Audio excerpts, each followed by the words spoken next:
Welcome friends. पिछले दिन हमने 142 नंबर क्वेश्चन तक किया था।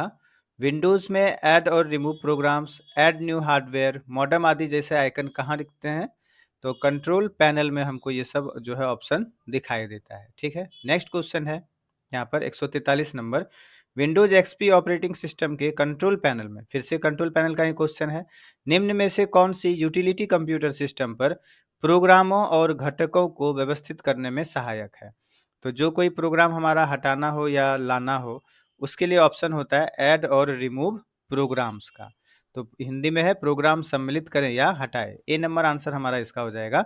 विंडो एक्सपी ऑपरेटिंग सिस्टम में कंट्रोल पैनल में ये ऑप्शन मिलता है, ऐड और रिमूव प्रोग्राम्स। ठीक है, और यदि विंडो 8 विंडो 10 का पूछ दे तो वहाँ पे प्रोग्राम फीचर्स होता है। यहाँ यदि हम कंट्रोल पैनल में जाते हैं, यहाँ पर विंडो बटन प्रेस करके कंट्रोल पैनल में आकर यहाँ देखिए, तो यहाँ देखिए प्रोग्राम्स लिखा होता है। यहीं पर क्या लिखा होता है? प्रोग्राम्स। ठीक है, और वहाँ क्या कह रहा है? लिखा होता है विंडो एक्सपी में ऐड और रिमूव प्रोग्राम्स होता है। ठीक है, तो ये हमें याद रखना है, ऐड और रिमूव प्रोग्राम्स। नेक्स्ट है, यदि पीसी किसी नेटवर्क से कनेक्टेड हो तो निम्न में से कौन सा icon Windows XP operating system के डेस्कटॉप पर नेटवर्क रिसोर्सेज को एक्सेस प्रदान करता है? तो उसके लिए होता है my network places. Window XP में क्या होता है? माई नेटवर्क प्लेसेज होता है, जहां पर हमको क्या दिखाएगा? नेटवर्क रिसोर्सेज, यानी जो जो नेट हमारा कंप्यूटर पर यूज होगा वो सब हमें यहाँ पर दिखाई देगा। ठीक है, तो पीसी किसी नेटवर्क से कनेक्टेड हो तो कौन सा आइकन लिखता है विंडो एक्सपी में? तो माई नेटवर्क प्लेसेस का आइकन डेस्कटॉप पर दिखता है। ठीक है, नेक्स्ट है, बिजली बंद कर दिए जाने के बाद जो स्टोरेज अपना डाटा रखती है उसे क्या कहते हैं? तो देखिए, बिजली यानी कंप्यूटर यदि हम बंद कर दे फिर भी हमारा डाटा कहाँ रहता है?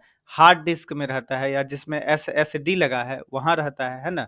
उसे बोलते हैं हम सेकेंडरी मेमोरी, और वो भूलने वाला नहीं होता है, तो उसे कहते हैं नॉन वोलाटाइल स्टोरेज या नॉन वोलाटाइल मेमोरी।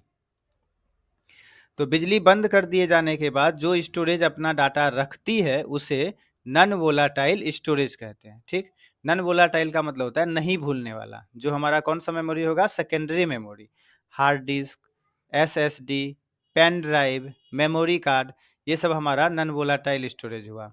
और जो प्राइमरी मेमोरी होता है जैसे रैम, वो होता है हमारा वोलाटाइल स्टोरेज। ठीक है, डॉस का पूरा नाम क्या है? तो डॉस का फुल फॉर्म होता है disc operating system. Disc operating system. Next है, विषम शब्द को चुनिए। तो यूनिक्स, विंडोज 98, डॉस, ये तीनों देखिए ऑपरेटिंग सिस्टम हो गया है ना। DOS disk operating system, Windows 98 operating system है, यूनिक्स भी ऑपरेटिंग सिस्टम है ये। और लेकिन एक्सेल हमारा क्या है?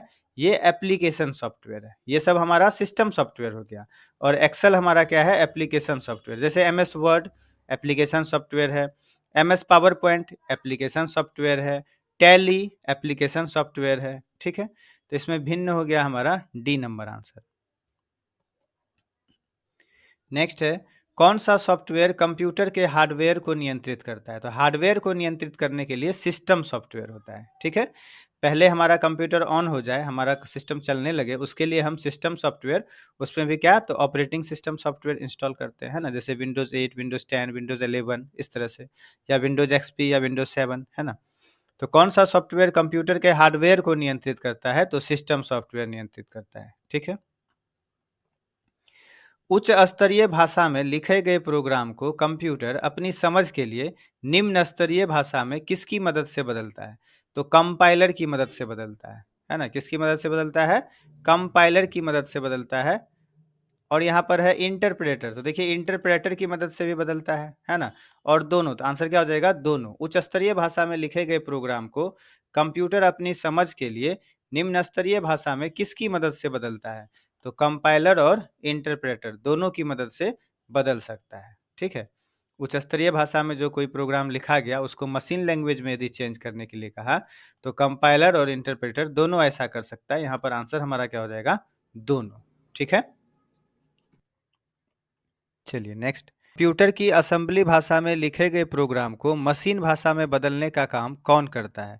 देखिए, असेंबली भाषा है तो बस असेंबलर, है ना। असेंबली लैंग्वेज को मशीन लैंग्वेज में बदलेगा कौन? असेंबलर। ठीक है। फिर है किसी प्रोग्राम की मशीनी भाषा में किया गया अनुवाद क्या कहलाता है? तो कोई प्रोग्राम का को जो है मशीनी भाषा में यदि अनुवाद किया जाता है तो उसे कहते हैं ऑब्जेक्ट प्रोग्राम। क्या कहते हैं? Object program. ये आपको ध्यान रखना है। किसी प्रोग्राम की मशीनी भाषा में किया गया अनुवाद ऑब्जेक्ट प्रोग्राम कहलाता है। ठीक है। एमएस वर्ड डैश का उदाहरण है, तो एमएस वर्ड हमारा क्या है? एप्लीकेशन सॉफ्टवेयर है। ठीक। कहेगा एमएस एक्सेल डैश का उदाहरण है, तो एमएस एक्सेल भी एप्लीकेशन सॉफ्टवेयर है। एमएस पावर पॉइंट डैश का उदाहरण है, तो एमएस पावर पॉइंट भी एप्लीकेशन सॉफ्टवेयर है। ठीक है। चलिए नेक्स्ट। कंप्यूटर उपकरण को क्या कहते हैं? तो कंप्यूटर का उपकरण यानी सामान को क्या कहेंगे? हार्डवेयर कहते हैं। जैसे माउस क्या है? हार्डवेयर है।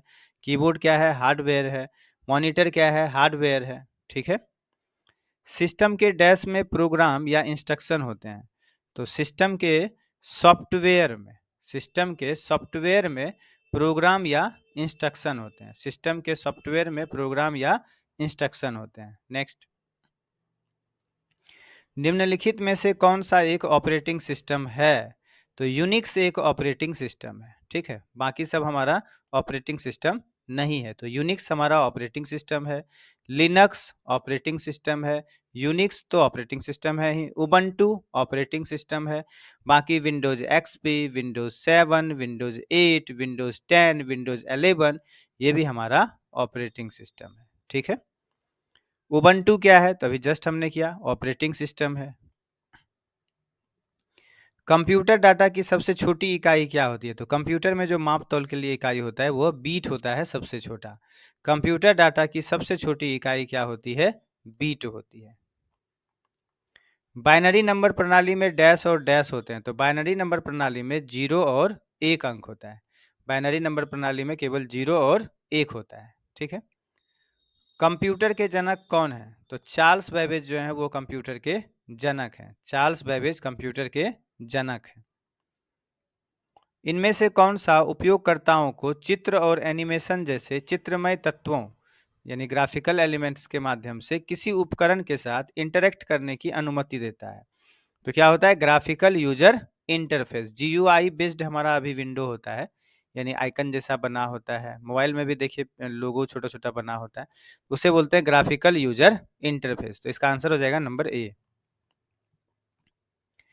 कंपाइलर्स डैश रूपांतरित करता है, तो कंपाइलर क्या करेगा? हाई लेवल लैंग्वेज को मशीन कोड में रूपांतरित कर देगा। कंपाइलर क्या करेगा? हाई लेवल लैंग्वेज को मशीन कोड में रूपांतरित करता है। ठीक है। आप विंडोज एक्सपी में एक नए फोल्डर कैसा बनाते हैं? एक नया जो फोल्डर है वो कैसे बनाते हैं? तो नया फोल्डर बनाने के लिए हमें क्या करना पड़ेगा? देखिए right click on empty area, new और फिर फोल्डर। यहाँ पर यदि हम डेस्कटॉप पर फोल्डर बनाएं तो हमें यहाँ क्या करना होगा? खाली जगह पर आकर राइट क्लिक करना होगा, न्यू में जाएंगे और यहाँ पर फोल्डर पर क्लिक कर देंगे। ठीक है। तो फोल्डर बनाने के लिए राइट क्लिक, न्यू और फिर फोल्डर, यह ध्यान रखना है।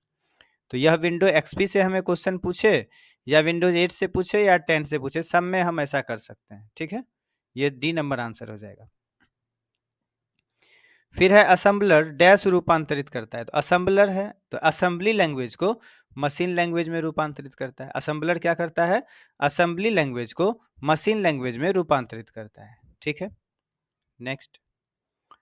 एक्टिव एक्स डैश द्वारा शुरू की गई एक नई तकनीक है, तो यह आपको याद रखना है, माइक्रोसॉफ्ट कंपनी के द्वारा। एक्टिव एक्स माइक्रोसॉफ्ट द्वारा शुरू की गई एक तकनीक है। कंप्यूटर के भौतिक उपकरणों को क्या कहा जाता है? तो कंप्यूटर का भौतिक उपकरण मतलब वही हुआ कंप्यूटर का सामान, हार्डवेयर कहते हैं। कंप्यूटर के भौतिक उपकरणों को हार्डवेयर कहा जाता है। तो देखिए एक ही क्वेश्चन अलग अलग तरीके से पूछा जा रहा है। नेक्स्ट है सॉफ्टवेयर पैकेज प्रोग्राम का वह समूह जो डैश का समाधान करता है। तो सॉफ्टवेयर पैकेज का वह समूह जो विशिष्ट समस्या या कार्य का समाधान करता है, जो स्पेसिफिक प्रॉब्लम ऑफ जॉब, यानी स्पेसिफिक प्रॉब्लम ऑफ जॉब मतलब विशिष्ट समस्या, कोई स्पेसिफिक टास्क को पूरा करता है। जैसे देखिए सॉफ्टवेयर पैकेज हमारा क्या होगा? MS Office. MS Office package है, उसके अंदर हमें मिलता है MS Word, MS Excel, MS PowerPoint, MS Access. तो ये एमएस ऑफिस पैकेज है। तो ये विशिष्ट समस्या या कार्य क्या जो है ये समाधान करता है, उसको बोलते हैं सॉफ्टवेयर पैकेज प्रोग्राम। ठीक है। वर्ल्ड वाइड वेब के आविष्कारक कौन है? तो टिम बर्नर्स ली हैं। www जो बोलते हैं वर्ल्ड वाइड वेब, उसके आविष्कारक कौन है? Tim Berners Lee. निम्नलिखित में से किसमें कंप्यूटरों के बीच नेटवर्किंग की सुविधा मौजूद नहीं है? तो विंडोज 3.1 में जो है कंप्यूटरों के बीच नेटवर्किंग की सुविधा मौजूद नहीं है। ए नंबर आंसर होगा विंडोज 3.1। नेक्स्ट है, डीएसएल का पूर्ण रूप क्या है? तो डीएसएल का फुल फॉर्म हो जाएगा digital subscriber line. D number answer, digital subscriber line. निम्नलिखित में से कौन सा कंप्यूटर बस नहीं है? तो आपको यह याद रखना है, एड्रेस बस होता है, डाटा बस होता है, कंट्रोल बस होता है। कंप्यूटर में जो बस है, एड्रेस बस, डाटा बस और कंट्रोल बस। ये जो चौथा नंबर ऑप्शन है टाइमर बस, ये नहीं होता है। ठीक है, तो कंप्यूटर बस आप याद रखिए, एड्रेस बस, डाटा बस, कंट्रोल बस, ये तीनों कंप्यूटर बस है। टाइमर बस कंप्यूटर बस नहीं है। नेक्स्ट है, निम्नलिखित में से कौन सी पूर्णतया ऑब्जेक्ट ओरिएंटेड कंप्यूटर लैंग्वेज है या कंप्यूटर प्रोग्राम है? तो ऑब्जेक्ट ओरिएंटेड कंप्यूटर लैंग्वेज हमारा C++ है। C++ object oriented computer program या ऑब्जेक्ट ओरिएंटेड कंप्यूटर लैंग्वेज है। ठीक है, और यदि हमें सी के बारे में पूछ दे कि सी जो है वो कौन सा प्रोग्रामिंग लैंग्वेज है, तो सी हमारा स्ट्रक्चर्ड प्रोग्रामिंग लैंग्वेज है। ठीक है, आपको याद रखना है, सी स्ट्रक्चर्ड प्रोग्रामिंग लैंग्वेज है और सी प्लस प्लस क्या है? ऑब्जेक्ट ओरिएंटेड कंप्यूटर लैंग्वेज या ऑब्जेक्ट ओरिएंटेड प्रोग्रामिंग लैंग्वेज है। C plus plus object oriented programming language है और सी क्या है? तो सी जो है हमारा क्या है? स्ट्रक्चर्ड प्रोग्रामिंग लैंग्वेज है। स्ट्रक्चर्ड प्रोग्रामिंग लैंग्वेज है। ठीक है, चलिए नेक्स्ट। आमतौर पर डेस्कटॉप पर आइकन जो किसी फाइल या फोल्डर में रीडायरेक्ट करता है उसे क्या कहा जाता है? उसे शॉर्टकट कहा जाता है। डेस्कटॉप पर जो आइकन दिखाई देता है जो कोई फोल्डर या फाइल का होता है, जो रीडायरेक्ट करता है फोल्डर या फाइल में, उसे हम क्या कहते हैं? शॉर्टकट कहते हैं। ठीक है, डायल अप विधि का उपयोग डैश आपस में जोड़ने के लिए किया जाता है। डायल अप विधि में क्या होता है?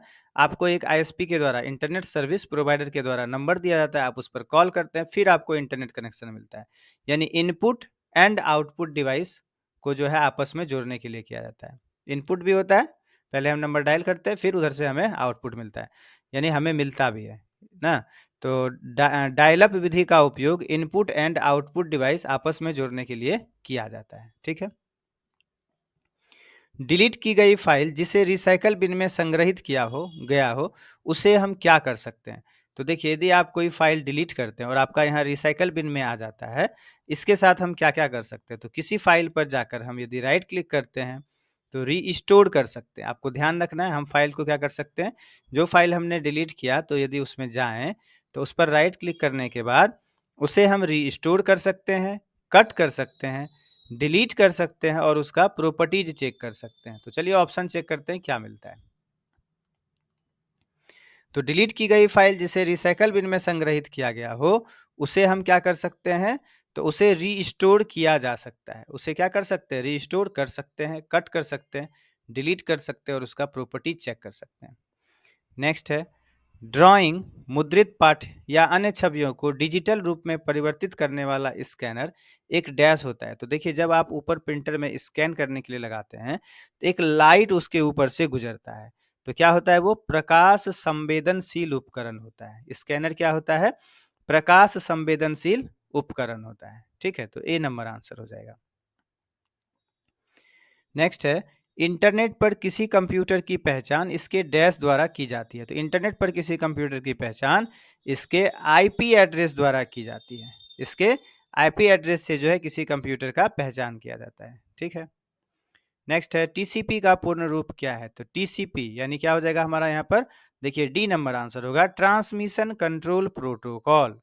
टीसीपी का फुल फॉर्म होता है ट्रांसमिशन कंट्रोल प्रोटोकॉल। ठीक है, तो चलिए फिर मिलते हैं आगे नेक्स्ट क्वेश्चन में, नेक्स्ट वीडियो में। तब तक के लिए थैंक यू।